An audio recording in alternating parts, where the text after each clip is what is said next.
مل کر خوشی مناؤ سرکار آ رہے ہیں، دیواروں در سجاؤ سرکار آ رہے ہیں، بولے فرشتے دائی حلیمہ کے کان میں مکہ شریف جاؤ سرکار آ رہے ہیں، بولے فرشتے دائی حلیمہ کے کان میں مکہ شریف جاؤ سرکار آ رہے ہیں۔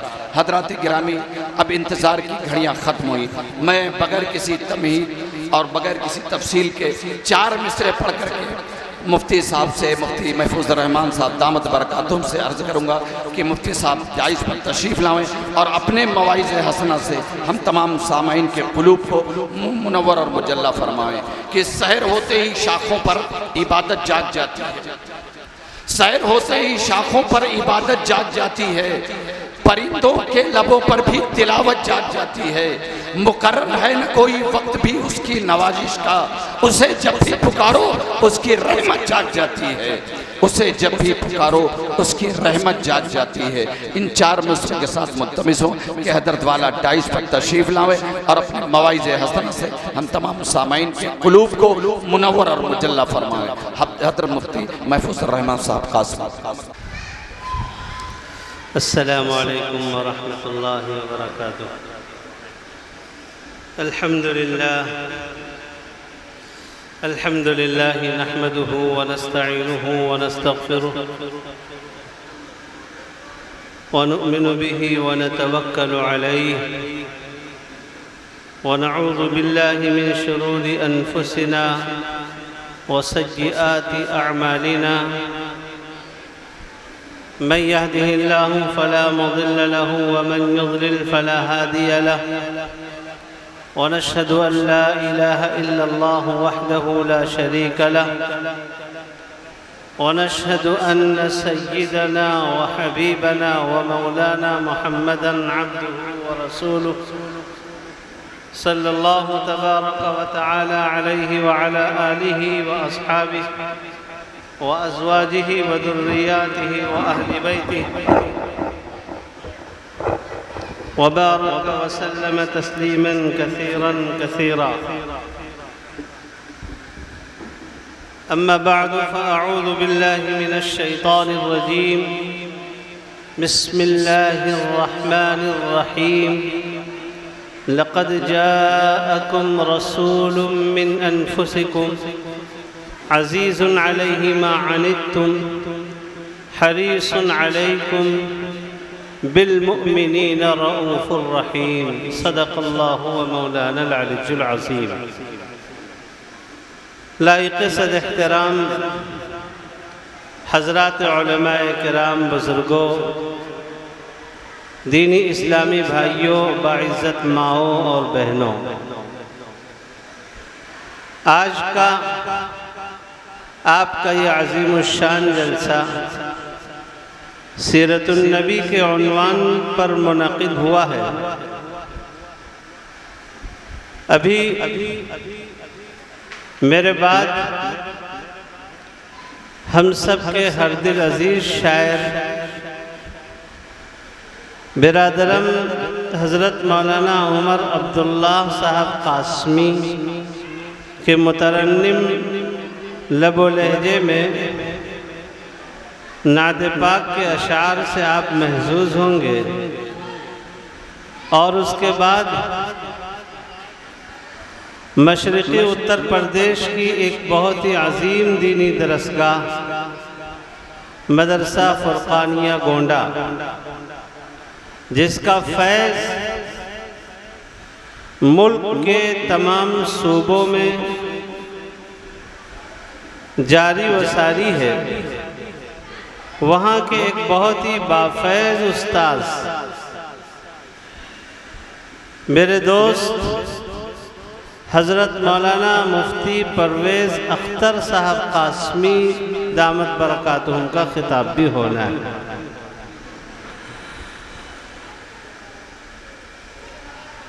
آج کا یہ پروگرام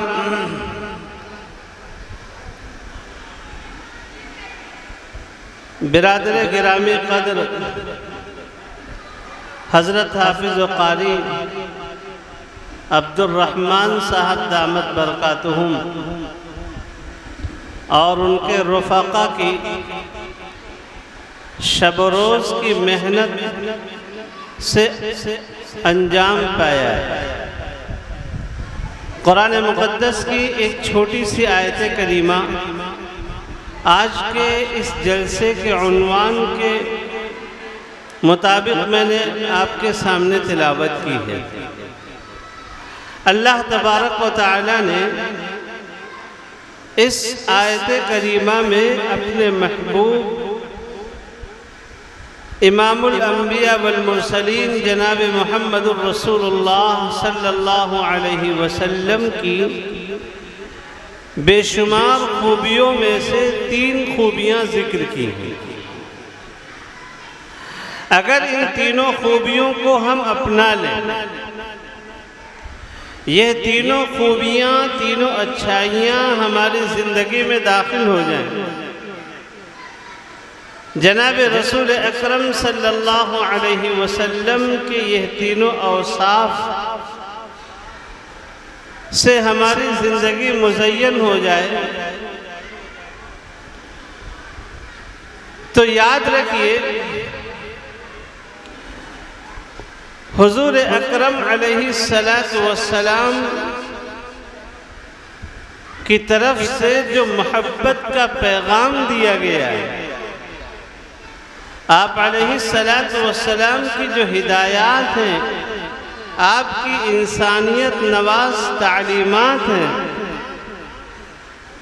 جن سے آج دنیا میں بے شمار بے انتہا بدگمانی پھیلی ہوئی ہے، ان بدگمانیوں کو دور کرنے میں اور جناب رسول اکرم صلی اللہ علیہ وسلم کی انسانیت نواز تعلیمات کو عام کرنے میں ہمارا بہت ہی مؤثر کردار ہوگا۔ سب سے پہلے تو اللہ تبارک و تعالی نے فرمایا لَقَدْ جَاءَكُمْ رَسُولٌ مِّنْ أَنفُسِكُمْ،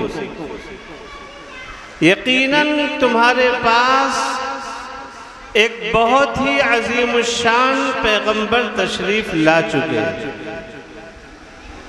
انہیں تم جانتے پہچانتے ہو،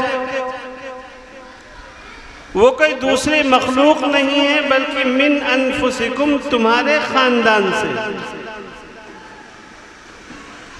یہ عجیب بات ہے، اللہ نے فرمایا آ چکے، یقیناً آ چکے تمہارے پاس عظمت والے پیغمبر۔ دراصل حضور اکرم علیہ السلام کی آمد سے پہلے دنیا میں جتنے پڑھے لکھے لوگ تھے، چاہے یہودی ہوں یا عیسائی ہوں، یہی دو قومیں پڑھی لکھی مانی جاتی تھی، جو بھی پڑھے لکھے لوگ تھے وہ آخری پیغمبر کی آمد کے منتظر تھے۔ مدینہ منورہ میں جو آبادی ہوئی تھی، مشرکین میں سے اوس اور خزرج، یہودیوں میں سے بنو قریظہ اور بنو نذیر، یہ سب کے سب حضرت محمد صلی اللہ علیہ وسلم کے انتظار میں آباد ہوئے تھے۔ یہودی تو بعد میں آئے تھے، مدینہ منورہ میں جو اوس اور خزرج مشرکین کے قبیلے تھے، ایک بادشاہ گزرا ہے تبع نامی، جناب رسول اکرم صلی اللہ علیہ وسلم فرماتے ہیں کہ تبع مسلمان ہو گئے تھے۔ بادشاہ کا گزر ہو رہا تھا، اس قافلے میں سینکڑوں علماء تھے۔ جب مدینہ منورہ کی سرزمین سے گزرے تو انہوں نے کہا کہ یہاں کی مٹی ہمیں بہت خوشگوار معلوم ہوتی ہے، ایسا لگتا ہے کہ آخری پیغمبر کہیں بھی پیدا ہو ہجرت کر کے اسی جگہ پر آئیں گے۔ حضور اکرم علیہ السلام سے سینکڑوں سال پہلے کی بات،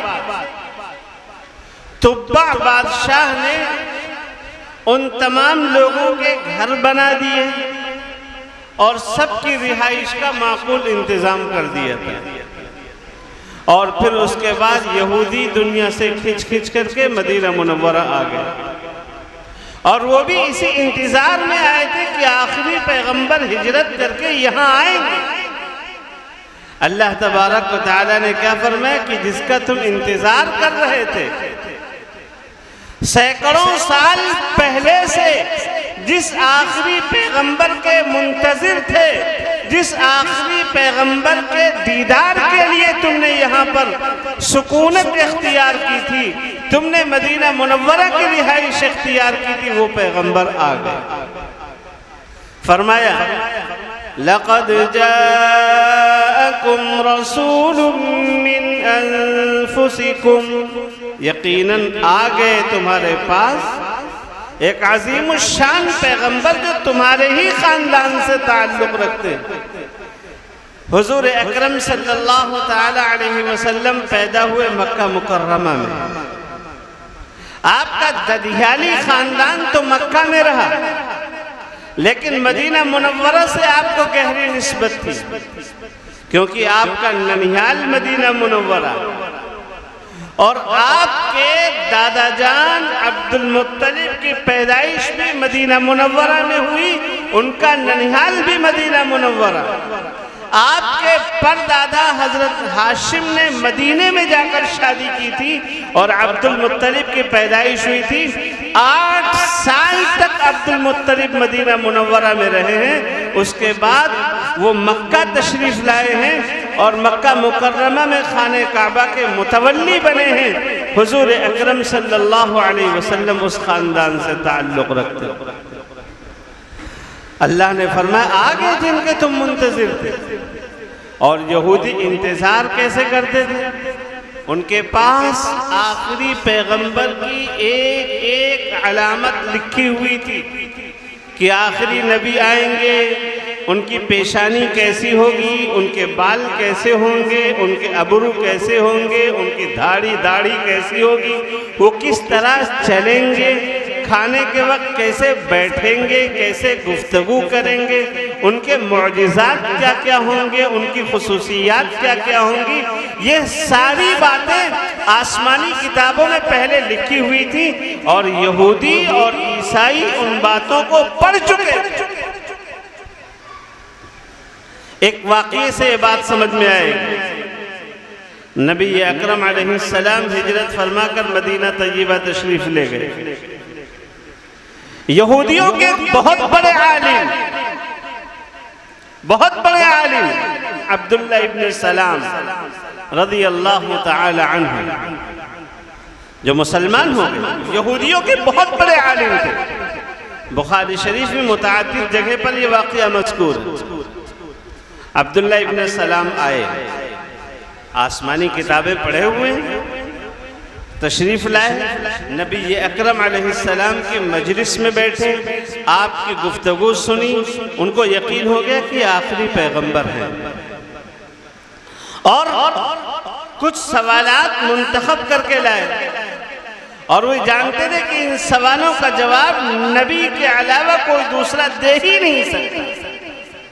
حاضر ہوئے، اے محمد صلی اللہ علیہ وسلم، حضرت آپ یہ بتلائیے، بچہ کبھی ماں کی شکل اختیار کرتا ہے اور کبھی باپ کی شکل لیتا ہے، ایسا کیوں ہوتا ہے؟ حضور نے فرمایا کہ جس کی منی غالب آتی بچہ اس کی شکل اختیار کر لیتا ہے۔ دوسرا سوال، جنتی جنت میں جب جائیں گے تو سب سے پہلے کس چیز سے ان کی ضیافت ہوگی؟ آپ نے فرمایا مچھلی کی کلیجی ان کو کھلائی جائے گی۔ تیسرا سوال، قیامت کی شروعات کہاں سے ہوگی؟ فرمایا کہ ایک آگ نکلے گی جو آگ سب کو ایک جگہ پر اکٹھا کر دے گی۔ یہ 3 سوال منتخب کر کے لائے تھے۔ انہوں نے فوراً کہا یا رسول اللہ آپ ہاتھ بڑھائیے، اشہد ان لا الہ الا اللہ واشہد انک محمدًا عبدہ ورسولہ، آپ کے اوپر میں ایمان لے آئے۔ اور پھر انہوں نے سوچا کہ میرا تعارف ہو جائے نبی اکرم علیہ السلام کی بارگاہ میں، وہ چھپ گئے پردے میں، اور آپ سے فرمایا کہ یا رسول اللہ ذرا یہودیوں کو بلا کر میرے بارے میں پوچھئے کہ میں کیسا آدمی ہوں۔ حضور اکرم علیہ السلام نے بلایا یہودیوں کو اور سوال کیا کیف فیکم عبداللہ ابن سلام، یہ بتاؤ عبداللہ ابن سلام کی حیثیت کیا ہے تمہارے یہاں، کیا مقام ہے ان کا؟ تو یہودیوں نے بیک زبان کہا خیرنا وابن خیرنا، اعلمنا وابن اعلمنا، سیدنا وابن سیدنا۔ عبداللہ ابن سلام ہم میں سب سے بہتر ہیں، ان کے باپ بھی بہت اچھے آدمی تھے۔ عبداللہ ابن سلام کو ہم نے اپنا سردار مانا ہے، ان کے باپ بھی سردار تھے۔ عبداللہ ابن سلام سب سے بڑے عالم ہیں، ان کے باپ بھی بہت بڑے عالم تھے۔ تو حضور نے پوچھا اگر عبداللہ ابن سلام مسلمان ہو جائے تو مانو گے؟ یہودیوں نے کہا یہ نہیں ہو سکتا، اتنا بڑا عالم وہ آپ جیسے پیغمبر پر، جھوٹے نبی پر ایمان لے نہیں ہو سکتا، نعوذ باللہ۔ حضور نے فرمایا اگر مان لیں تو، کہا ہم مان ہی نہیں سکتے کہ عبداللہ ابن سلام ایمان لے آئیں گے۔ عبداللہ ابن سلام پردے سے نکلے اور کہنے لگے یہودیوں تم جھوٹ بولتے ہو، میں نے تورات میں آخری پیغمبر کی جو علامات پڑھی تھیں وہ ساری علامات ان کے اندر موجود ہیں، میں ان کو اپنا نبی تسلیم کر چکا ہوں۔ اشہد ان لا الہ الا اللہ واشہد ان محمدا عبدہ ورسولہ۔ فوراً یہودیوں نے اپنی زبان بدل دی اور کہنے لگے ہم تو پہلے سے کہتے تھے شرنا وابن شرنا، عبداللہ ابن سلام بہت برا آدمی ہے، اس کا باپ بھی بہت برا آدمی ہے۔ تو اللہ نے کیا فرمایا؟ لَقَدْ جَاءَكُمْ رَسُولٌ مِّنْ أَنفُسِكُمْ، یقیناً آ گئے تمہارے پاس تمہیں میں کے ایک پیغمبر۔ ان کی خصوصیات کیا ہیں اس نبی کی؟ ان خصوصیات کو اپنانا ہے۔ فرمایا عزیز علیہ ما عنتم، تمہاری پریشانی سے نبی بے چین ہو جاتے ہیں۔ یہ حضور کی خصوصیات، دنیا کے کسی کونے میں ایک امتی اگر بھوکا سوتا ہے، ایک امتی کو پریشانی ہوتی ہے، حضرت محمد مصطفیٰ صلی اللہ علیہ وسلم کی بے چینی بڑھ جاتی ہے۔ حضور اتنی شفقت اور اتنی محبت کرنے والے ہیں اپنی امت سے، کہیں پر بھی امتی پریشان ہو نبی بے چین ہو جاتا ہے، یہ نبی کی خصوصیت۔ دوسرے آسان لفظوں میں کہہ دیجئے انسانیت کا درد نبی اکرم علیہ السلام کے دل میں اس قدر ہے کہ انسان اپنے بارے میں اتنی تکلیف نہیں محسوس کرتا جتنی تکلیف حضرت محمد مصطفیٰ صلی اللہ علیہ وسلم کو اپنے امتی کے بارے میں۔ اسی لئے قرآن میں کہا گیا النبی اولا بالمؤمنین من انفسہم، نبی ایمان والے جتنی اپنی ذات سے محبت کرتے ہیں، نبی اس سے زیادہ ایمان والوں سے محبت کرتے ہیں۔ تو حضرت محمد مصطفیٰ صلی اللہ علیہ وسلم کی خصوصیت ہے ایک امتی کہیں پریشان ہو نبی بے چین ہو جاتے ہیں۔ آج یہ درد ہمیں اپنے اندر پیدا کرنا ہے، یہ تکلیف ہمیں اپنے اندر پیدا کرنا ہے کہ دنیا کے کسی کونے میں حضرت محمد مصطفیٰ صلی اللہ علیہ وسلم کا امتی پریشان ہو، ہمیں تکلیف ہونی چاہیے۔ آج دیکھا نہیں آپ نے دنیا کے ایک خطے میں نبی اکرم علیہ السلام کے امتی کو پریشان کیا جا رہا ہے، 15 دن مہینہ فاقہ مستی کے عالم میں وہ گزار دیتے ہیں، رات دن ان کے اوپر بمباری ہوتی ہے، وہ بھوک سے تڑپ کر جانے دے رہے ہیں، لیکن ہمارے دل میں اتنا درد نہیں ہے کہ جن وجوہات سے، جن پیسوں سے ان کا ناطقہ بند ہو رہا ہے، جن پیسوں اور جن روپیوں سے ان کی خوراک پر پابندی لگائی جا رہی ہے، کم سے کم ایسے لوگوں کو ہم نفع پہنچانا چھوڑ دیں۔ یہودیوں نے، اسرائیل نے جو پروڈکٹ تیار کر رکھے ہیں ہم انہیں خریدتے ہیں. جیسے پانی میں کنلے ہے، ہم بہت شوق سے خرید کر پیتے ہیں.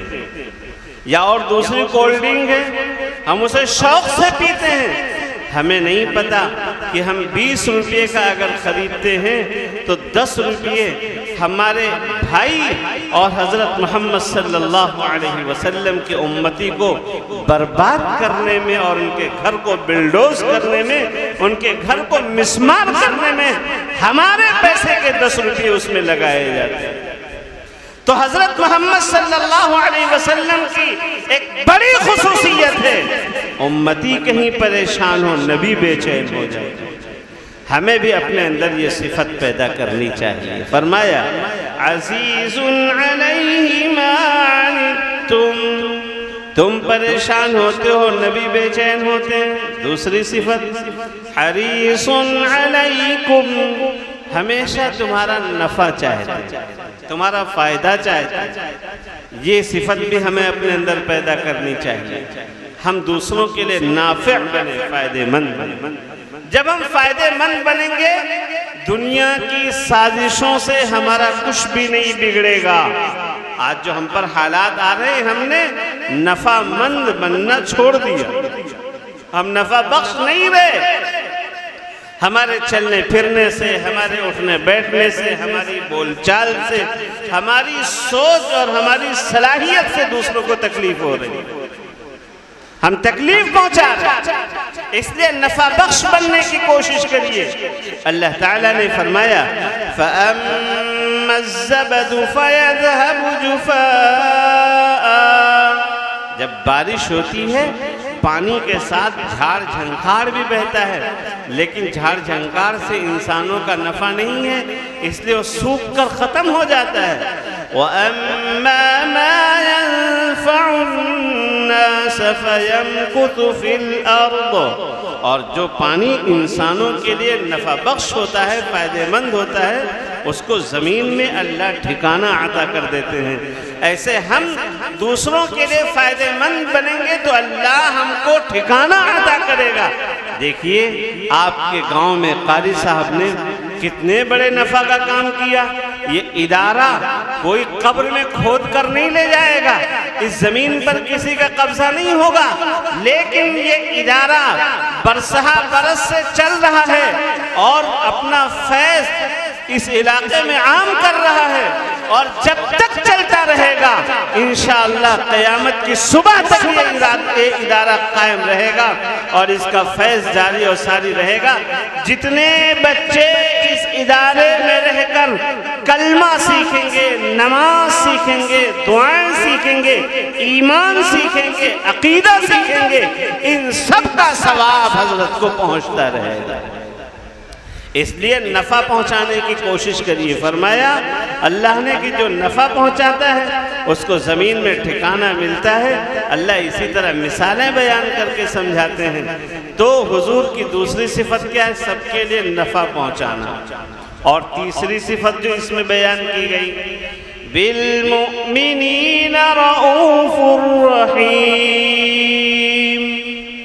حضرت محمد صلی اللہ علیہ وسلم ایمان والوں پر بڑے مہربان ہیں، اپنے لوگوں پر بڑے مہربان ہیں. آج کل الٹا ہو گیا، آدمی دشمنوں سے ملتا ہے تو جھک کر سلام کرتا ہے، اور اپنوں سے ملتا ہے تو اس کے غرور میں اور تکبر میں کمی نہیں آتی. ایسا لگتا ہے جیسے وقت کا فرعون جا رہا ہے. اللہ تعالیٰ نے فرمایا وَاخْفِضْ جَنَاحَكَ لِمَنِ اتَّبَعَكَ مِنَ الْمُؤْمِنِينَ. جو ایمان والے آپ کی اتباع کرتے ہیں آپ ان کے لیے جھک جائیے، بچھ جائیے. ایک مرتبہ کی بات ہے، نبی اکرم صلی اللہ تعالی علیہ وآلہ وسلم ایک صحابی سے بات کر رہے ہیں. آپ صلی اللہ علیہ وسلم مکے کے سرداروں سے بات کر رہے ہیں، بڑے بڑے سرداروں سے کہ یہ مسلمان ہو جائیں. اسی میں ایک نابینا صحابی جو ان کے نزدیک یعنی مکے کے سرداروں کے نزدیک زیادہ حیثیت کے نہیں تھے، وہ آگے بیچ میں.